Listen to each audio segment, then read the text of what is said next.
สวัสดีครับผมเอมี่คนรักเกษตรนะวันนี้พาเบิ่งพาน้ำหอมผมปลูกได้3 ปีก็ต้นขนาดนี้นะครับ3 ปีครับเคล็ดลับของผมคือจะได้เดี๋ยวผมจะบอกสู่ฟังว่า3 ปีมันทำไมมันต้นมันถึงใหญ่ขนาดนี้เนาะรับแรกได้เริ่มจากปลูกเลยผมจะปลูกแบบไอ้นี่เนาะเข้าบ่ต้องถมไอ้กะลามันหมดอ่ะปลูกฝังจะครึ่งหนึงเนาะแล้วก็บ่ต้องถมหมดอ่ะเอานอนไปทางตะวันออกเพิ่นจะเอาไอ้นอมันอ่ะหันไปทางตะวันออกแล้วก็เอียงๆเลยเพิ่นจะแล้วก็มันสิขึ้นเองมันเนาะการบำรุงก็จะของผมจะใส่ขิงวัวเนาะขิงวัวแล้วก็เกลือเกลือที่เป็นเม็ดอะเกลือที่เป็นเม็ดเกลือเม็ดว่าซะใส่ทุกเดือนละเทื่อของผมน่ะการบำรุงของผมอะ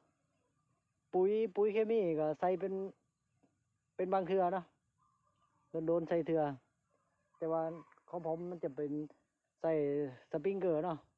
รดน้ำสปริงเกอร์หน้าแรงว่าซะหน้าฝนเขาก็บ่ต้องรดปล่อยมันก็เขาก็บำรุงใส่ขิงวัวไปเรื่อยๆขิงวัวก็ใส่ไปเอามากวางไว้นะมันเมื่อเขาก็ใส่เติม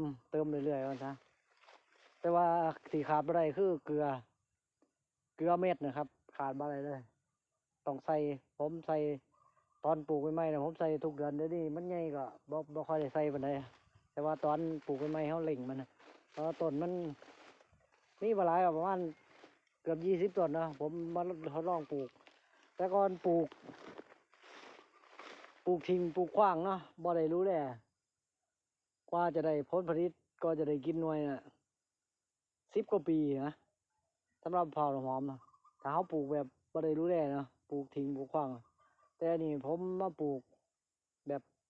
รู้แลใจใส่อย่างดีนะมันก็จะมีต้นหนึ่งกำลังดอกแล้วอีต้นว่าซะแต่ว่ามันบ่ทันได้ติดหน่วยมันกำลังดอกเทื่อแรกแต่ว่าชุดนี้มันแถวนี้น่าจะบ่เกินปีหน้าหรือปีเฮือน่ะประมาณบ่เกิน2 ปีเนาะก็น่าจะเป็นหน่วยให้ได้กินนะประมาณ5 ปีนะ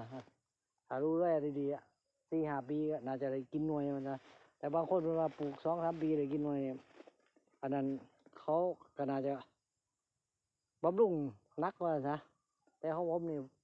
ผมจะน่าจะประมาณ5 ปีแล้วผมเบิ่งจากลำต้นนะ5 ปีคิดว่านะพอลำต้นมันใหญ่แห้งต้นอ้วนลำต้นใหญ่แล้วก็เคล็ดลับอีกอย่างหนึ่งคือใบเขาบ่ต้องตัดออกหลายว่าซะใบแก่ให้มันเหี่ยวคาต้นเลยก็ได้ถ้าบ่กรีดขวางเขาก็บ่ต้องตัดเนาะปล่อยมันไว้จังซี่เลยว่าซะเพราะผมจะบ่ค่อยตัดคือว่าตัดเขาบ่ตัดชิดนะเขาตัดให้มันย่อนลงมาให้มันต้นมันขยาย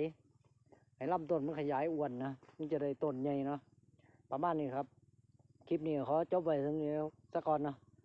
ใครสนใจเรื่องเกี่ยวกับงานเกษตรก็ผมก็จะมาบอกสู่ฟังในคลิปไปเรื่อยๆครับก็ฝากติดตามเพจของผมด้วยนะครับกดติดตามกดไลค์เนาะก็จะมี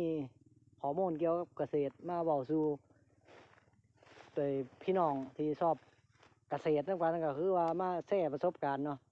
ว่าเป็นแนวไรเนาะก็ฝากติดตามคลิปต่อไปเนาะครับเนาะสวัสดีครับ